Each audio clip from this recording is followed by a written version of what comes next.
Now, one of the biggest problems people have is advancing the catheter into the patient's vein. The reason why is once they see this blood return, they get very excited. They think that because they have blood return, they could now advance the angiocath. And if I try, I won't be able to. And the reason why is the catheter is not yet in the vein. But how can that be? I'm getting blood return.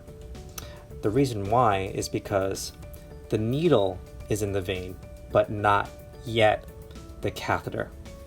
Remember, if you look closely at an angiocath, the needle is longer than the catheter.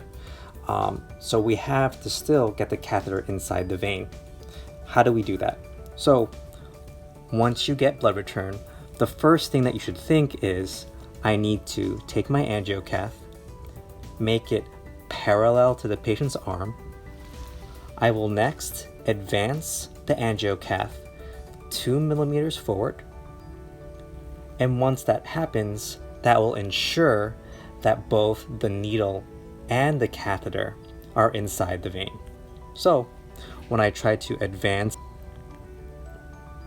it easily slides into the vein. And that's how you advance the catheter. So to review, the reason why you see flashback or blood return is because the needle is inside the vein and not yet the catheter. And it makes sense. Since the needle is longer than the catheter, when you puncture the skin and the vein, the needle will be the first one to reach the vein. So of course, blood return will occur. So the reason why you're having difficulty advancing the catheter is because it's outside the vein. Now, to get the catheter inside the vein, we need to drop the angle of our angiocath to parallel to the arm, and then advance the angiocath 1 to 2 millimeters. Now it's important to drop your angle to parallel, because if you advance without going parallel, your angiocath will go straight through the vein. Another reason why you might be having trouble advancing the catheter is because maybe you need to prep it. So to prep the angiocath, you need to twist the catheter. I do it usually twice, just to ensure that the catheter can easily slide off the needle.